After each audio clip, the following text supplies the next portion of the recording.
Hello boyos, Rich Boy J here back with another video, and this is going to be yet another episode of Your Questions Answered. If you're not familiar with it, Your Questions Answered is a Q&A series that I do here on the channel, so if you want to see one of your questions answered in one of these videos, leave it in the comment section below. Make sure it's Lego, Star Wars, and Lego Star Wars related, and then check back next week to see if you made the cut. Jumping right into the questions this week, the first one comes from Elisa Page 484. He says, would you ever consider making merch available? Also, what is your favorite 2007 to 2008 era Star Wars set? As for the merch, yes, this is something that I'm always thinking about. It's really just a matter of me putting it into action, which I probably ought to do pretty soon. I know a lot of people ask about this, and it's something that I would certainly love to do. It's just, like I said, a matter of me actually going ahead and doing it. So yeah, let's make it a point in my head. Take a mental note. Put out merch. Put out merch. Put out merch. As for the second part of your question, favorite 2007-2008 era set, it's really hard not to say either the MTT that came out or the Republic gunship. I'd probably put the MTT over it. The Clone Wars gunship is probably my least favorite of the Lego gunships, but still a very good set nonetheless. I think anyone who tells you anything other than those two sets for that era is probably lying. I mean, the MTT is up there, I think, top 10 best Star Wars sets ever, and Republic gunships have always been good when it comes to Lego, so both of those things, I think, are definitely up towards the top of my list in terms of favorite Star Wars sets. Would you rather Lego release a UCS AT-AT minifig scale or a perfect UCS Republic gunship? Honestly, neither of these sound particularly interesting to me, only because, one, I built a custom AT-AT. I don't think Lego would ever do a UCS, like minifig scale AT-AT, just with how massive it would have to be and how top heavy it would be. It's just, it doesn't work well for a set that Lego would sell in terms of stability. It would be so easy to knock over for someone who isn't like a mock connoisseur and knows kind of how to work with and the limits that mocks can kind of go towards when you're building something like that. As for a perfect UCS gunship, I feel like you don't really need the UCS label to make a gunship really good. I would argue that 75021, the most recent Republic gunship, is incredible. It didn't need to be a UCS set. The gunship is basically a small enough vehicle, I feel, to where, I mean, maybe you can push it to 150, maybe 175 in terms of a Lego set and just make it extremely detailed, but I don't even think you necessarily need to go that far to make a really good Republic gunship. So, I mean, I guess if I had to choose, I'd maybe go with a UCS gunship, like maybe just a gunship at the same scale that they've been doing at minifig scale, but just with more details. But if you're asking in terms of like, you know, a bigger gunship, kind of like a scale jump from a system scale X-Wing to the UCS X-Wing, I have really no interest in seeing that for the Republic gunship. Next question comes from Victorian Guard. He says, what $20 Lego sets, like the Dual on Starkiller Base and Death Star turret, would you like to see in the future? It really does seem like it was kind of going in the trend of making these like $20 to $30 kind of vignettes for specific scenes, and I mean, we were seeing it, like, I guess with greater frequency now, which is cool. Anytime we're getting Lego sets that aren't just strictly vehicles, I think is a good thing.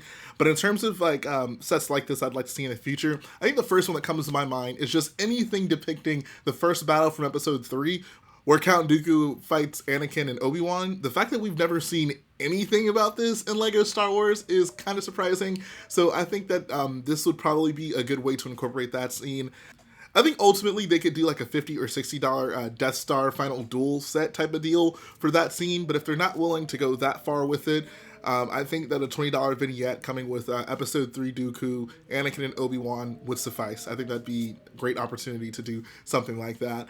As for other sets like this, one random one that's kind of popped up in my mind is, you know, the scene in Episode 1 when Padme's storming the Theed Palace with the Royal Guards, and they use their like grappling hooks to basically scale the side of the building. I think that might make like a really cool set, right? Like, it could basically be just like a facade of the side of one of the buildings in like the Theed Palace, and it could come with like Episode 1 Padme in her outfit when she's storming the palace, which in itself would be a great thing considering the lack of Padmes that we get.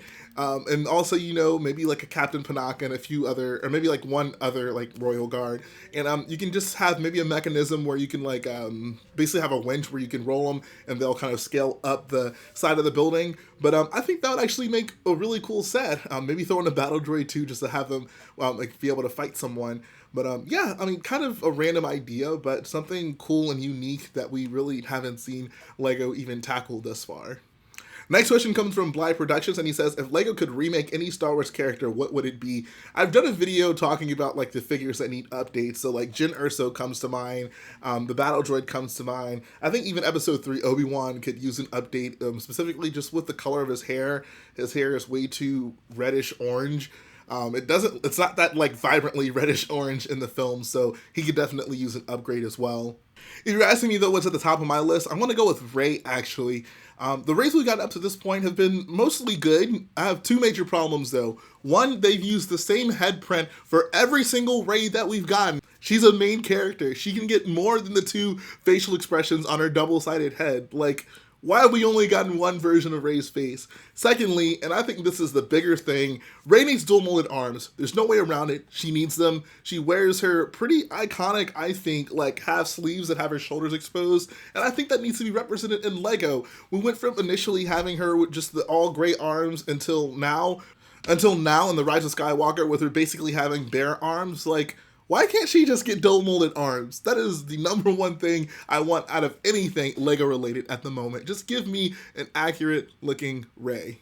Next question comes from Review Things. He says, would you prefer more minifigs in a battle pack at say like 6 minifigs at a $25 price, or keep it at the current $14.99 with the same amount of figures? I feel like Lego needs to start making bigger battle packs. I think this is a great idea in concept. I just personally don't see Lego scaling up like the minifigs to price ratio that you get for battle packs. Like, if anything, like that price ratio is a special thing that they kind of reserve for those smaller sets, because they, I guess, work with the assumption like we're gonna sell so many units of these that we can justify putting this many figures in a set for this price. But you don't really see that with bigger sets, and I imagine like in terms of how they like weigh the cost of it, it doesn't make as much sense once you move on to bigger sets that way. For example, like you can get 4 figs in a $15 set, but you're not going to see like 8 figs in a $30 set. So saying, I mean, and what you're saying is not to that extent. You're like six figs for a $25 price, but that still even seems like totally unprecedented for Lego.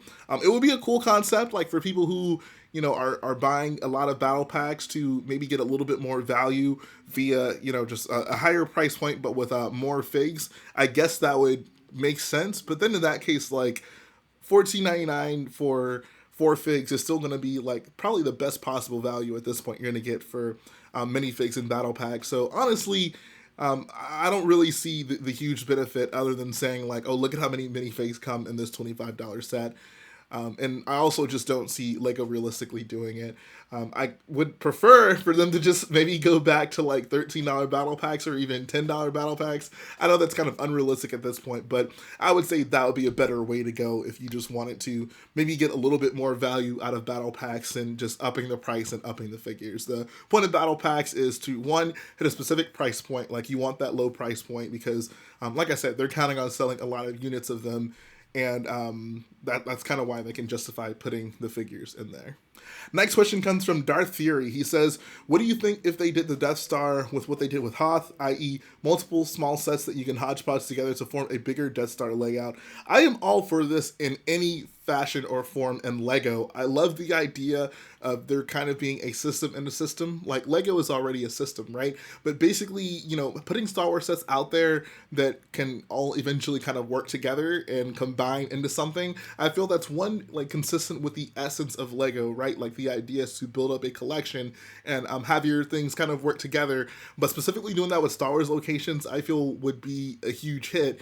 The Hoth sets, I feel, are pretty indicative of this. Like, while people didn't really care for the Assault on Hoth, you like launch a line in Star Wars and you have like an AT-AT, a Snowspeeder, and maybe like an Echo base set. Like those 3 things go hand in hand as separate sets, so you would want to buy all of them together as a buyer. And I think that we should see things like that more often, multiple sets in a wave that go to one specific scene. So I'm all for this. If you can even have them literally connect together, I think that's a cooler thing. One thing that Harry Potter's doing right now that I think is cool is like every wave there's a big like $100 set that can contribute to make Hogwarts. I don't know if they'll go to that extent with Star Wars because there's so many big locations that you could do with that.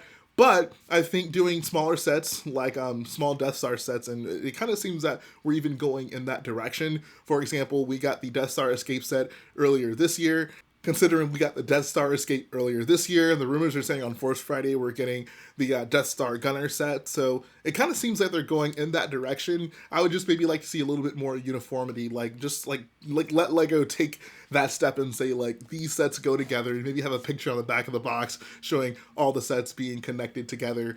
One of the other things I really like that they could do is kind of like what they did with that was it like a San Diego Comic-Con exclusive, the one that was the scene of Han Solo and Luke chilling in the room in the Death Star. I think that if they wanted to maybe even make the rooms modular like that, I think that would be a really cool way to have a bunch of Death Star scenes connected together, and maybe you could even stack them. Like that's always kind of been my idea, Death Star mock, in terms of just something you can put on a shelf that could be holistic and not take up a bunch of room on the level of like Brick Plumber Death Star mock. Next question comes from Starboys. He says, how do you approach obtaining each wave of sets? Do you buy them all at once or grab the ones you're interested in the most first and then fill the gaps as you go? I know for me, despite always wanting to purchase the entire wave, I usually have a limited amount of funds/space and have to pick and choose. Curious about how you go about the process and how it might have changed over the years. So at this point, I'm pretty much buying entire waves the moment they come out. Working at a Lego store makes that a lot more feasible. I understand that with the Star Wars prices nowadays, that's not easy for most people to do. But the last time I guess I didn't buy an entire wave at the beginning was probably when the first Force Awakens sets came out. I remember that distinctly because one, it was just a very good day, you know, first look at the new Star Wars sets for the new movies coming out. And what I basically ended up doing was deciding like, I want the main characters. That's probably the most important thing for me right now. And at the time, we knew that Rey and Finn were pretty much the top two characters. We knew Poe was up there as well, but I think Rey and Finn were really the ones who were kind of being promoted as the main two. So my idea was basically, I'll just get, you know, whatever sets I can get that can come with those two. So I got the Millennium Falcon. It came with Rey and Finn, and then, of course, old Han Solo, and a few other figures. And then I also knew I wanted the main villain, so I ended up getting Kylo Ren's command shuttle as well. It was the two biggest sets, and that was just kind of the way I decided. I was like, I can fill in the blanks with the other sets later, but I know I want just the main cast of characters for now. That's what I want to do with these sets. And then later on, I went on to fill some of the gaps in there.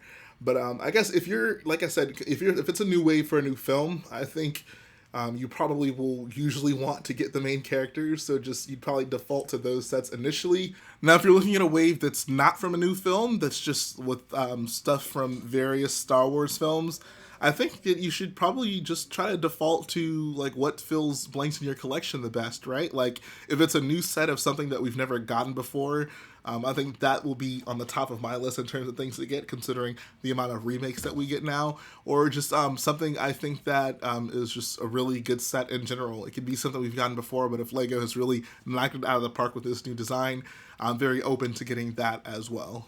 And that's going to finish up the video today, guys. I hope you enjoyed checking out your questions answered. Like I always say, if you want to see one of your questions in one of these videos, leave it in the comment section below. Make sure it is Lego Star Wars or Lego Star Wars related, and then check back next week to see if you make the cut. Also, if you like what I do, go ahead and support the video by hitting the like button, support the channel by smashing that subscribe button, and I'll be back again very soon.